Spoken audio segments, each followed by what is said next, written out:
दोस्तों, जब भी कर्ण का नाम सामने आता है तब दानवीर और एक सर्वश्रेष्ठ धनुर्धर की छवि मन में उभर कर आती है। कर्ण के सर्वश्रेष्ठ धनुर्धर होने की बात स्वयं श्री कृष्ण ने अर्जुन से कही थी और उनकी दानवीरता इसी से देखा जा सकता है कि मृत्यु सैया पर पड़े होने के बावजूद उन्होंने श्री कृष्ण को दान स्वरूप में अपने सोने के दांत तोड़कर दे दिए थे।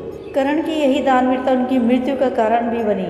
लगभग सभी ने कर्ण की दानवीरता का फायदा उठाया, मगर कर्ण की दानवीरता से खुश होकर भगवान शिव तथा श्री कृष्ण ने उन्हें वरदान तक दे डाला। लेकिन दोस्तों, क्या आपको पता है कि बर्बरीक ने उन्हें क्या दिया था? अगर नहीं तो आइए जान कि आखिर मरते हुए कर्ण को बर्बरीक ने क्या दिया।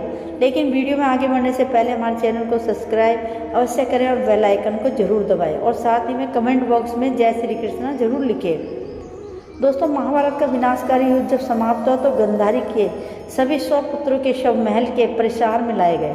तो गंधारी अपने सभी पुत्रों के शव को सफ़ेद वस्त्र में एक साथ देकर विलाप करने लगे और इसी बीच माता गंधारी का सतावना और शोक व्यक्त करने श्री कृष्णा गंधारी के समक्ष पहुँचे। उन्हें देखकर माता गंधारी क्रोध से भर उठी और श्री कृष्ण से कहने लगी, यह सब तुम्हारे कारण ही हुआ है वासुदेव। तुम्हारे छल और युद्ध नीति के कारण ही आज मेरे सभी पुत्र मृत्यु को प्राप्त हो गए। मेरे प्रयास के बावजूद तुमने अपनी लीला से दुर्योधन को नहीं छोड़ा। यहाँ तक कि दुर्योधन के परम मित्र सूर्यपुत्र कर्ण को भी तुमने अपने छल का प्रयोग कर मरवा डाला।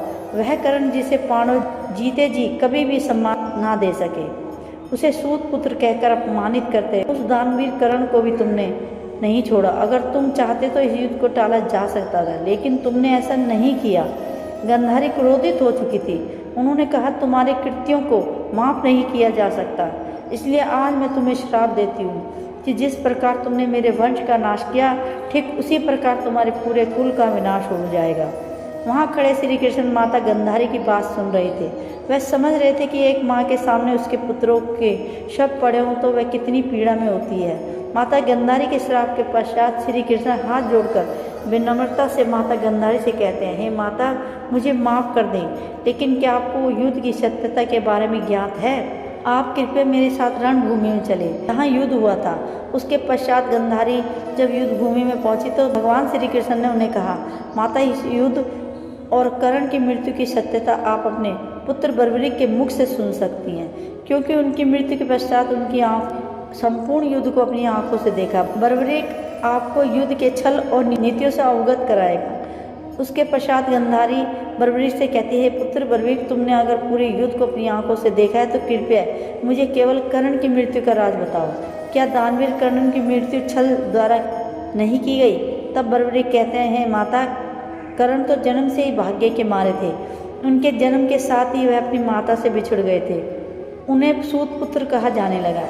इसी भाग्य की दुर्बलता के कारण कर्ण ने महायोद्धा और दानवीर होते हुए भी अनीति के साथ दिया और इसी वजह से उनकी मृत्यु हुई। माना कि अगर वह इस युद्ध में कौरवों की जीत होती तो सारा श्रेय कर्ण को ही जाता, क्योंकि उनके समान कोई दूसरा धनुर्धर इस युद्ध में नहीं था। माता, पांडवों के युद्ध की जीत से श्री कृष्ण को क्या मिला, सिवाय इस बात के कि इस युद्ध में जो भी हुआ वह श्री कृष्ण के कारण हुआ।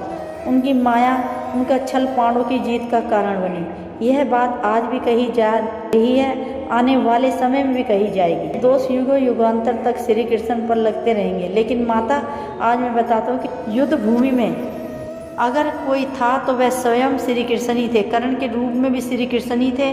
उन्होंने ही कर्ण के रूप में सारे दान किए और अंत में श्री कृष्ण ही कर्ण के रूप में मृत्यु को प्राप्त हुए। इस युद्ध में जितने भी प्रहार हुए वह श्री कृष्ण ने ही किए और उन प्रहारों को खुद पर लेने वाले भी स्वयं श्री कृष्ण ही थे। इस पूरे युद्ध भूमि में अगर कोई दूसरा था तो वो श्री कृष्ण ही थे। परंतु माता, जब भी इस देवलोक में सर्वश्रेष्ठ धनुर्धर या सर्वश्रेष्ठ दानवीर की चर्चा होगी तो हमेशा कर्ण का नाम ही लिया जाएगा। बर्बरीक की बातों को सुनकर गंधारी को यहाँ समझ में आ जाता है कि श्री कृष्ण साक्षात भगवान का रूप है और यह उनका ही माया जाल था। उन्हें अपने शब्दों पर पछतावा होता है और वह श्री कृष्ण से कहती है, वासुदेव, आप मुझे क्षमा कर दें, मैं आपको समझ नहीं पाई और इस माया जाल को छल का नाम दे दिया। आप मेरी इस भूल को माफ़ कर दें। तो दोस्तों, आपको ये वीडियो कैसी लगी हमें कमेंट करके ज़रूर बताइएगा और वीडियो को लाइक ज़रूर करें और बेल आइकन को दबाना न भूलें ताकि आने वाली हर वीडियो का नोटिफिकेशन आपको सबसे पहले मिल सके। थैंक यू सो मच दोस्तों।